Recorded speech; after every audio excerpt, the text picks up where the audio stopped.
네, 여야가 북한에 잇따른 미사일 도발과 한반도 주변 정세를 놓고 치열한 안보 공방을 벌이고 있습니다. 한편 황우석 사태 책임 논란에 휩싸였던 박기영 과학기술혁신본부장은 결국 자진 사퇴했는데요. 네, 관련 소식 전문가 모시고 얘기 나눠보겠습니다. 최진 세안대 부총장, 김광덕 전 한국일보 정치부장 나오셨습니다. 네, 어서 오세요. 안녕하십니까. 네, 먼저 안보 이야기부터 좀 해보겠습니다. 네. 지금 북미 간 긴장이 워낙 높아지다 보니까 안보 공방도 이어지고 있는데요. 야3당은 문재인 패싱, 코리안 패싱 등을 언급을 하며 비판을 하고 있고, 반면 여당은 북한과의 대화를 강조를 하면서 문재인 흔들기를 하지 말라 이렇게 좀 맞서고 있는 상황이거든요.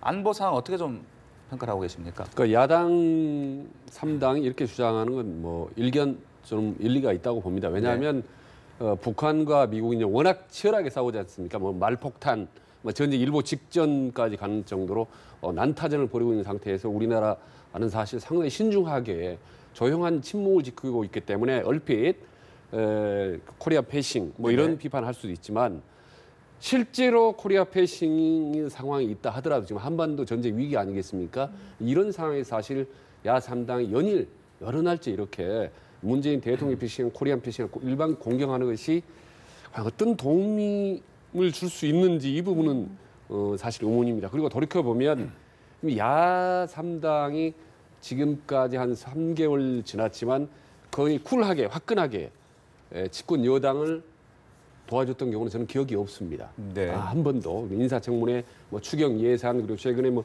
건보 문제까지 계속 반대 일관대로 왔기 때문에 이런 부분도 사실 또다시 공격 일변도 일환으로 보지 않겠느냐. 그런 점에서 저는 야3당이 이런 한반도 위기 상황 같은 때도 한 목소리로 안보로 좀 도와줄 때는 도와주고 또 비판할 때는 비판하고 이런 좀 탄력적인 그런 좀 태도가 필요하지 않나라는 아쉬움이 있습니다. 부장님은 안보 상황에 대한 정치권의 분위기 어떻게 좀 보고 계십니까? 저는 이 여야가 지금 공방전을 벌이는데 여야가 다 잘못됐다고 생각합니다. 정부까지 생각까지 포함해서. 왜냐하면 지금 야당 같은 경우는 문정부의 소위 안보 불감증이 국민 불안을 더 키우고 있다 이렇게 이야기하고 있고, 그다음에 여당은 우리는 한미 동맹을 굳건하게 하고 있고, 그다음에 오히려 야당이 안보 불안을 조성을 하지 말아야 된다. 오히려 이제 야당이 안보 불안을 조성하고 있다 이렇게 서로 비난전을 펼치고 있는데 지금 진짜 일촉즉발의 여러 가지 위기 상황 아닙니까? 그렇기 때문에 이런 상황에서 어떻게 해야 되느냐? 저는 정부 여당에게 하고 싶은 말은 뭐냐 하면 특히 정부 같은 경우 지금 코리안 패싱이라는 오해를 받지 않도록 코리안 패싱으로 보지는 않습니다만은 오해를 받지 않도록 요즘에 이 북한에 대해서 너무 투트랙에 연연해가지고 대화 제의를 하지 않았습니까? 그것 때문에 그런지 북한에 대한 도발할 경우에 단호한 응징하고 우리는 구체적으로 어떻게 하겠다고 하는 거를 과거에는 뭐 도발하면 원점 사격하겠다라든가 이런 구체적인 그냥 말로 단호하게 대응하겠다 이런 게 아니라 분명하게 구체적인 이런 사인을 보내서 국민들한테 그런 분명하게 북한에 대해서도 나중에 대화할 때 하더라도 그거를 확실하게 보여주는 게 필요하고 그다음에 미사일과 북핵 문제는 북미 간의 문제라는 식으로 약간 넘기는 듯한 분위기가 사실 있는데 바로 그 문제, 남북 대화뿐만 아니라 그 문제에서도 운전석에 앉겠다는 마음으로 결국에는 북핵하고 미사일도 우리가 자주국방하게 되면 우리가 이게 대응해야 되는 문제 아닙니까? 그에 대해서 우리의 문제로 바로 운전석에 앉는 자세로 강하게 나와야 된다고 저는 생각합니다. 그런데다가 야당은 어떻게 해야 되느냐? 이때는 이제 비난전을 펼칠 게 아니라 진짜 이 안보 문제에 대해서는 초당적 협력의 자세를 보여야 되는 이런 거고 그렇기 때문에 지금 여권과 그리고 야당이 좀 더 달라진 태도를 보여야 된다 이렇게 생각이 듭니다. 보다 좀 정부도 적극적으로 대응을 해야 되고 여야도 좀 협조를 잘 해야 되겠다. 야당도 협조하는 자세. 그런 말씀이셨는데요. 이런 가운데 문 대통령이 계속 침묵을 지키고 있습니다. 이를 두고 뭐 여러 가지 얘기가 나오는데 시기를 고려해서 이렇게 좀 미루고 있는 거다라는 얘기도 있고 또 말씀처럼 뭐 마땅한 좀 카드가 없기 때문에 이렇게 침묵을 지키고 있다라는 의견이 있거든요. 어떻게 보십니까? 저는 이 거의 대혼돈이라고 표현할 정도로 이 급변하고 있는 이런 동북아 사태에 대해서 문재인 정부가 어떻게 보면 전략적 침묵 혹은 적극적 침묵을 하고 있다고 봅니다. 왜냐하면요. 지금 그 리더십의 이 관점에서 볼 때도 새로운 뉴 리더십이 등장하면 한바탕 서로 치열한 어떤 기싸움이 벌어집니다. 아시다시피 대한민국 새로운 리더십입니다. 문재인 대통령 등장을 했고 그리고 얼마 전에 미국에서는 트럼프라는 새로운 지도자가 등장했지 않습니까? 거기다가 이제 북한의 김정은 그래서 지금 한바탕 서로 어떤 기선 제압에 위한 어떤 서로 힘겨루기 신경전 이런 게 이제 벌어지고 있다고 보는데 김정은이 아시다시피 이제 인파이터로 하는 격투기 스타일입니다. 트럼프도 어떻게 보면 인파이터 스타일이고 그렇다고 볼 때 문재인 대통령 다분히 아웃복싱 스타일인데다가 실제로 이런 인파이터끼리 한판 붙었을 때는요 아웃복싱 전략으로 가는 것이 유리하다고 봅니다. 그리고 이제 이 최근 들어서 나온 얘기인데 트럼프가 사실은 기업인 CEO 출신이라 하지만은 과거 10대 때 뉴욕 군사학교에 다녔던 그 경험이 있습니다. 그래서 본인이 이제 불구가 된 미국이라는 저서에서 이런 얘기를 했습니다. 지금 요즘 상황하고 상당히 맞아떨어져서 말씀드리는데 네. 자기는 뉴욕 군사학교를 다니면서 사자처럼 으르렁거리고 포악한 그런 권력자를 상급자를 다루는 법을 자기는 익혔다. 당시 해병대 어떤 교관이 아주 사자처럼 엄격하고 막 포악한 사람이 있었는데 그걸 어떻게 다루는 법을 익혔느냐. 바보처럼 대부분 사람이 고분고분하게 그러면 말이죠. 혼쭐 난다 오히려. 그러나 반대로 자기는 어떻게 했냐면 훨씬 힘이 있다는 걸 보여준다. 그러나 상대를 교관을 사자성 강한 교관을 공격할 의사를 없다는 것을 보여주었더니 점점 고분고분해지더라 이런 얘기를 했거든요. 그래서 최근 보면 트럼프가 말로 상당히 말폭탄을 품으면서 강한 그런 스트롱맨의 이미지를 보이지만 실질적으로는 너희들 북한을 공격할 의사가 없다라는 메시지를 보내지 않을까. 실제로 보면 최근 들어서 지금 결국 한 2달 동안 물밑 대화를 했다고 했지 않습니까? 미국과 북한 간에. 네네. 그렇다고 본다면은 우리의 지금 어떤 적극적 침묵 전략은 오히려 필요하지 않나. 다만 이 적극적 침묵을 기하되 아주 빠른 속도로 물밑으로 저희들이 준비를 하고 경계태세를 갖추고 하는 군사적 대응은 갖춰야 되는 거죠. 네. 그러나 시기와 타임, 상황을 보면서 언제든지 필요할 때 우리가 대응할 수 있고 반격할 수 있는 그런 태세는 적극적으로 갖춰야 된다. 그런 점에서 우리 이제 태풍의 눈에 네. 그런 이제 하루하루를 보내고 있다고 보면 그래서 네, 정부로서는 지금 현재 전략적인 침묵을 지키고 있다라고 말씀을 해주셨는데 그렇다면 그 시기가 언제가 될 것이냐와 관련해서 빠르면 뭐 8.15 광복절 경축식이 될 것이다라는 관측도 나오거든요. 이번 저는 8.15 경축사는 과거에 비해서 솔직히 명확하다고 봅니다. 튼튼한 한미 공조, 거기다 북한이라는 강력한 어떤 그 대북 제재 압박, 거기다 신랄 같은 대화의 여지는 여전히 남겨온 상태에서 네. 우리 군이 철저히 철통같이 대비하자라는 어떻게 보면 지극히 원론적이고 강력한 대북과는 그대로 나타날 것 같고 다만 이틀 후에 8월 17일이죠. 이틀 후에 이제 100일 기념, 취임 100일 기념에서 기자회견을 하기 때문에 네네. 여기서 사실 디테일하고 구체적인 전략적인 전술적인 여러 가지 발언들이 이제 나올 거라고 봅니다. 네, 그 광복절 경축사 그리고 이제 100일 기념 그 메시지 말씀하셨는데 그 부분 네. 어떻게 예상을 하십니까? 네, 그래서 대통령께서 지금 최근에 침묵을 지키고 계신데 네. 침묵은 어떻든 그 다음에 침묵 뒤에 던지는 메시지가 분명하면 오히려 그 침묵의 힘이 있어요, 사실은. 예. 그렇기 때문에 매일 지금 현재 문재인 대통령 입장에서는 지금 트럼프 대통령과 김정은 위원장 간의 말폭탄처럼 매일 주고받는데 중간에 끼어들어가지고 또 말폭탄을 하기에는 문재인 대통령의 스타일이 또 말폭탄을 하는 스타일은 아니잖아요.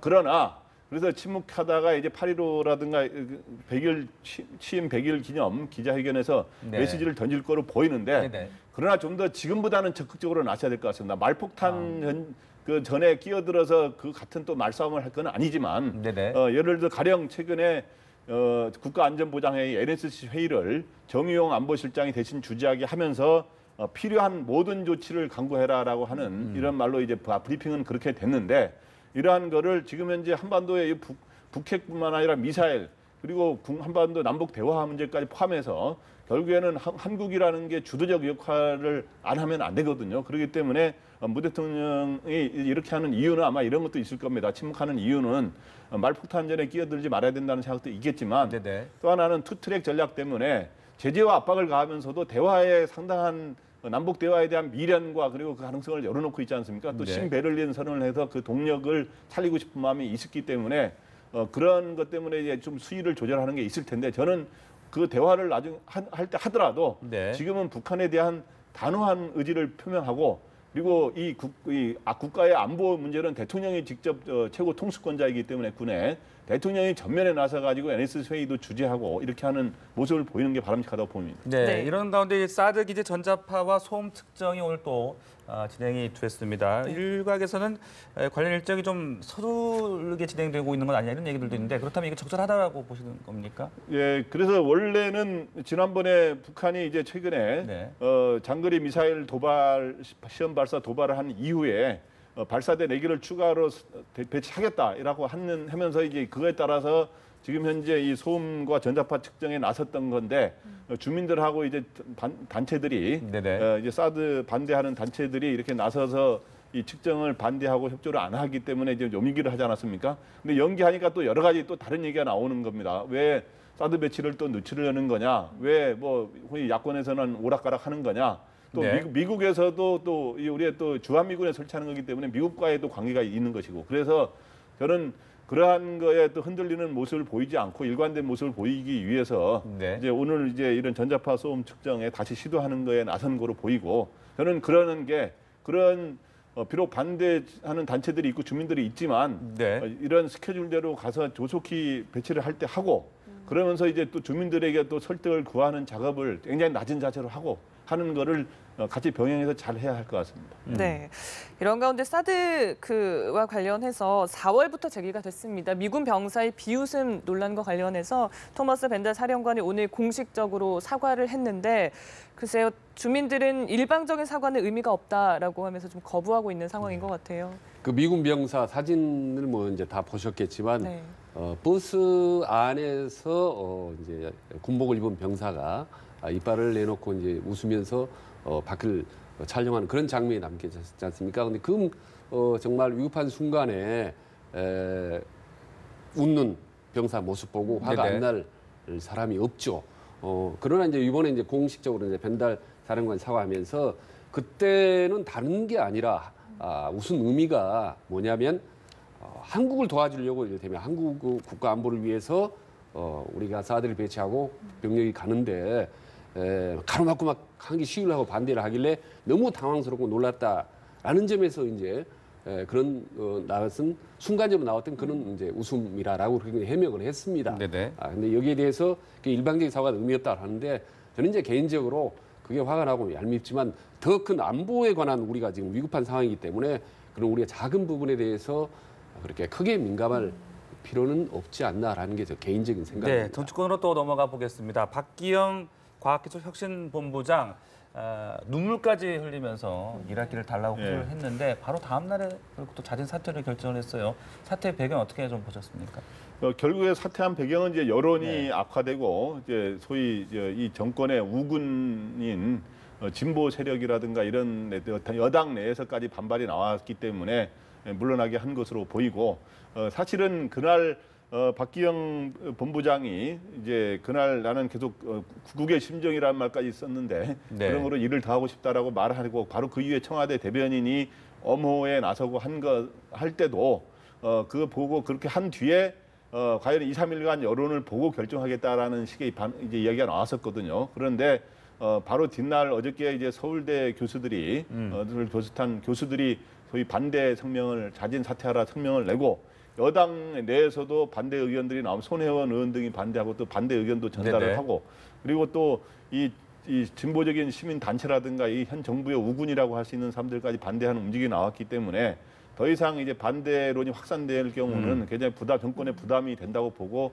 조기 사퇴로 결론을 낸 것 같습니다. 네. 말씀하셨지만 인사를 처리하거나 도중하지 않은 결정적인 이유는 항상 내부 반대입니다. 그런데 방금 쭉 설명을 했지만 그런 반대 이외에 이후로 반대하려고 하는 움직임이 줄줄이 대기하고 있었어요. 이번에 그렇지 않다면 계속 일파만파 커지는 거죠.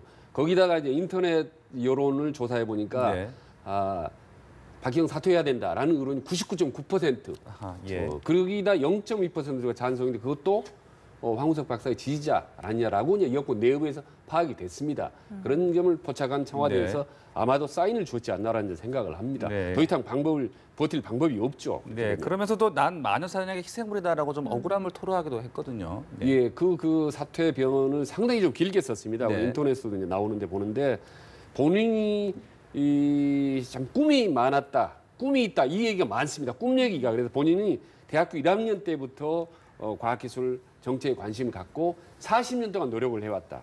또 그런 관련된 분야에 또 몸 담아왔고 그랬는데 요번에 본인 어떤 진정성이라든지 그리고 이런 부분 심지어 인격까지 완전히 나락으로 떨어졌다. 이런 부분들이 이제 본인에게는 사실 뼈아프죠. 사실 개인적으로는 좀 안 된 부분도 있습니다만은 그러나 이렇게 전방위로 반대하고 있다면 네. 그건 뭐 어쩔 수 없는 상황이라고 봅니다. 본인이 네. 그걸 받아들여야 된다고 봅니다. 네. 네네. 그런데 이번 사태가 문재인 정부 들어서 4번째 중도 하차입니다. 네. 그러다 보니까 청와대 부실한 인사검증 책임 추궁으로 이어지는 게 아니냐라는 관측도 나오더라고요. 4번째 중도 하차한 거는 과거 정권에 비해서 특별히 더 많은 건 아닙니다. 참고로 이명박 박근혜 정부가 들어설 때 장관급 이상이 한 3 내지 서너 명이 이제 낙마를 했고, 네, 이번에는 논란이 된 사람이 있었습니다만은 장관급은 2사람, 안경환 법무장관 후보자와 조대엽 고용노동부 장관 후보자가 중간에 사퇴를 했고요. 네. 그다음에 김기정 국가안보실 2차장이 조금 근무하다가 이제 물러나게 되는 일이 생겼는데, 그까지 하면 이제 차관급 이상, 안보실 2차장은 차관급이니까 이번에 과학기술혁신본부장도 차관급이거든요. 차관급 이상 4명의 고위직이 낙마하는 사태가 벌어졌는데, 네. 그래서 이 안경환 조대엽 후보자는 그래도 임명되기 전에 후보자 상황에서 사퇴한 거니까 임명된 이후에는 이제 2번째로 물러나게 된 셈이죠. 그런데 이제 그 전에 세 사람 같은 경우는 새 정부가 들어서서 민정수석들이 체계를 제대로 갖추기 전에 물러난 거기 일종의 검증이 작업이 이루어진 거기 때문에 나름의 소위 변명할 수 있는 거리가 없는 측면이 없지 않아 있습니다만은 네네. 이번 같은 경우는 민정수석이 다 체계를 갖춘 뒤에 이렇게 됐기 때문에 또 대통령이 인사하고 싶은 마음이 있다는 거 알고 이제 민정수석실에서 결국에는 검증을 소홀히 한 거 아니냐라는 지적이 나오고 있거든요. 그렇기 네. 때문에 앞으로는 이제 체계도 갖춰졌기 때문에 요번도 잘못됐지만 이제 앞으로는 진짜 이런 게 재발되지 않도록 다시 재발이 된다면 진짜 민정수석실의 조국 민정수석을 비롯해서 민정수석실의 책임이 제기될 수가 있기 때문에 앞으로는 철저하게 하고 또 대통령이 비록 추천하는 인사더라도 네. 철저하게 하면서 또 예스 또 노할 때는 노하라고 대통령이 그러셨잖아요. 그렇기 때문에 노할 때는 이거는 결혼직하지 않습니다라는 의견도 낼 수 있는 그런 게 돼야 된다고 생각합니다. 네. 자, 국민의당 이야기도 또 좀 넘어가 네. 보겠습니다. 이 대표적인 친한 의원이라고 할 수 있을 텐데 이현주 의원이 갑작스럽게 당 대표 출마를 선언을 했어요. 뭐 어록 아닌 어록도 좀 탄생을 한 것 같은데 반장 친구는 반장선거 못 나가냐, 뭐 내가 안철수보다 더 낫다 이런 발언까지 지금 하고 있습니다. 갑작스럽게 당권 도전에 나선 이유 어떻게 파악을 좀 하세요? 상당히 좀 의외였던 네. 것 같고요. 국민의당 내부에서 많이 좀 당황하는 것 같습니다. 그러니까 반장이 가장 믿고 의지했던 친구가 돌연 반장 선거에 출마를 예. 하면서 한판 승부를 이제 겨루게 된 거죠. 그래서 반장 선거가 끝나고 난 다음에 또 계속 그 친구의 우정이 유지될지 아니면 완전히 깨져버릴지 이제 모르겠습니다만은 사실 수도권 국민의당 의석이 40개 아닙니까? 그중에 이제 수도권이 2명입니다. 이 2석인데 그 중에 한 명이 수도권의 재선 의원이 이현주 의원입니다. 무슨 말씀이냐면 안철수 전 대구 앞으로 미래를 도모하는 데서는 가장 중요한 그런 핵심적인 의원이죠. 이현주 의원이. 그리고 실제로 최근 들어서 안철수 의원을 적극적으로 도왔던 그런 호위무사 비슷한 역할을 해왔던 든든한 그런 버팀목이었죠. 그랬던 네. 이현주 의원이 이제 출마를 했습니다. 이건 세 가지 의미가 하나는 안철수 의원의 사람 관리 부분. 이 부분을 다시 한번 우리가 되새겨볼 필요가 있다는 부분이고요. 두 번째로는 아마 그런 얘기가 있습니다. 이게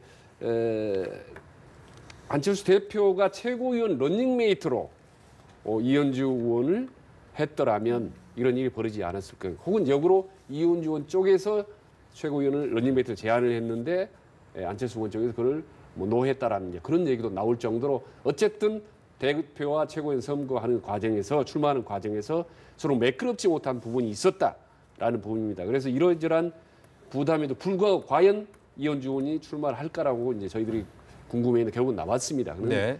아마 본인의 어떤 그 부각, 그 여성 지도자로서 한 번 더 업그레이드한 그런 부분도 생각을 했을 겁니다. 왜냐하면 지금 추미애 대표부터 시작해서 네. 바른정당의 또 이현주 또 이혜훈. 예, 또 이혜훈 의원 또 정의당 또 대표까지 해서 전부 여성 대표도 여성 지도자들이 쭉쭉 뻗어 나가는 네. 상황에서 국민의당만 지금 유일하게 없거든요. 그래서 본인이 한번 툭 치고 나가는 점에서 나간다면 네. 뭐 승패와 상관없이 예, 실보다는 득이 더 훨씬 많다고 아마 판단을 했을 것 같습니다. 네. 이현주 의원 네. 출마 어떻게 좀 보셨어요?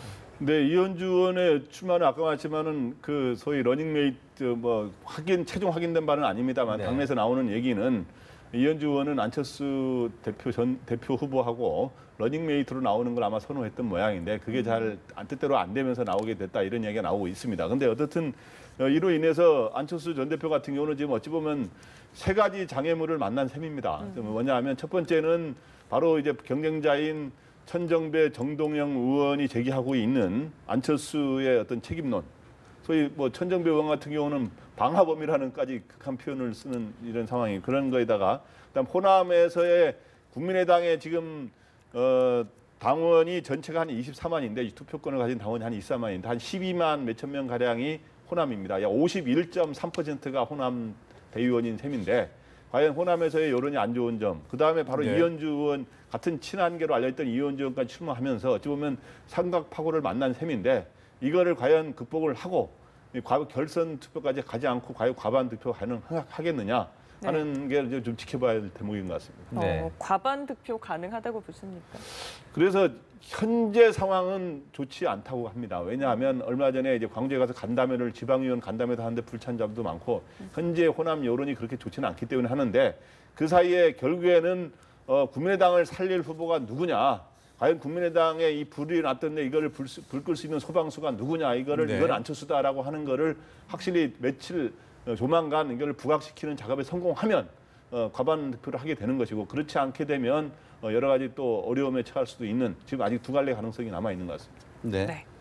과연 이제 나머지 3명의 후보가 어떤 입장을 보느냐에 따라서 과반수 득표 여부가 결정이 된다고 봅니다. 이를테면 정동영, 천정배, 이현주 3명의 의원이 안철수에 대해서는 반한 전선을 형성을 했지만 만약에 3사람이 서로 또 이전 투구를 벌이는 이런 양상을 보이면 안철수가 미치면 그래도 안철수 아니냐 이렇게 표가 갈 수도 있다고 봅니다. 다만 이제 3사람이 공동 전선을 형성하면서 안철수가 없더라도 충분히 우리 3사람이 앞으로 국민의당을 이끌어갈 수 있고 훨씬 더 좋은 성적을 지방선거에 거둘 수가 있다라는 그런 비전이라든지 어떤 가능성을 보여준다면 네. 저는 안철수의 과반수 전략도 막을 수 있다고 보고 더구나 결선 투표에서 3자가 똘똘 뭉친다면 의외의 결과 그러니까 나머지 3명 중 1명이 당선된 그건 상당히 이변에 가까운 그런 현상도 일어날 수 있다고 봅니다. 네. 자, 요거 하나 더 좀 여쭤볼게요. 네. 이철성 경찰청장 또 강인철 학교장이죠. 당시에는 광주경찰청장이었고요. 지금 두 사람 사이에 민주화 성지 문구를 놓고 진실 공방이 벌어지고 있는데 이게 행안부에서 이것을 이제 좀 파악을 하겠다. 이렇게 좀 알려지고 있습니다. 청와대에서 좀 공을 떠넘긴 건 아니냐 이런 제기 원래 일반적으로는 있는데요. 이런 경우에 이 공직기관과 관련된 문제 아닙니까? 네. 이러면은 이제 공직기관을 담당하는 민정수석실에서 그걸 경위 파악을 하면서 대통령이 인사권을 쥐고 있으니까 대통령이 인사를 통해서 그걸 정리하는 작업을 하게 되는데 네. 이건 청와대가 전면에 나서지 않고 그거를 지휘 감독하는 행자부의 김부겸 장관한테 그걸 맡기는 거로 대신을 했습니다. 그 이유는 뭐냐 하면 이번 경우는 청와대가 나서가지고 누구를 편들기가 좀 애매한 측면이 네. 있어요. 예를 들어서 경찰청장의 민주화의 성지 글을 삭제했다고 하는 게 사실이라면 그러면은 그 이철성 경찰청장을 문책을 안 할 수가 없는 거고 여론을 의식해야 되기 때문에 그런데 또 하나는 또 밑에 사람하고 윗사람 간에 이런 위기 질서가 있는 조직에서 싸우는데 또 아랫사람 편을 드는 거로 비춰지는 것도 부담스러울 수가 있거든요. 네. 그렇기 때문에 행안부 장관한테 맡겼는데 내일 행안부 장관 김부겸 장관이 경찰청을 경고하는 형식으로 방문해서 거기에는 경찰청장과 여기 이제 강인철 전 광주청장이 다 참석한다 그럽니다. 그러면 그 자리에 가서 반성과 자숙을 주문하는 이런 식으로 마무리를 하는데 과거의 경우 같은 윗사람과 아랫사람이 이렇게 같은 조직 내에서 이렇게 싸움이 붙었을 때 과거의 경우는 대체로 이 아랫사람이 좀 문책하는 경우가 많았는데 네네. 이번엔 경우 좀 상황이 좀 다른 측면도 있어서 어떻게 결론 날지는 좀 봐야 될 것 같습니다. 지금 문재인 정부가 출범한 지 지금 100일도 안 됐지 않습니까? 이렇게 집권 초기에 어떤 권력기관 내부에서 상급자, 하급자가 티격태격 다투는 모습은요. 정말 이거는 좋지 않은 현상입니다. 임기 중반 이후, 임기 말기에나 일어날 수 있는 현상인데 이런 부분을 빨리 정리하지 않으면 네네. 일종의 권력기관 회의에 도미노 현상이 나타날 수가 있습니다. 지금 최근도 그렇지만 박찬주 대장도 어떻게 본다면은 군 내에 사실 어떤 갈등의 일환으로 지금 확산이 되고 있거든요. 그런 점에서 아까 이제 말씀하셨지만 민정수석이나 아니면 청와대 쪽에서는 빨리 이런 부분에 대해서 정리하고 자제시키고 교통 정리를 해야 된다고 봅니다. 네, 알겠습니다. 오늘 말씀 여기에서 마무리하겠습니다. 최진 세한대 부총장, 김광덕 전 한국일보 정치부장과 얘기 나눴습니다. 고맙습니다. 고맙습니다. 네, 고맙습니다.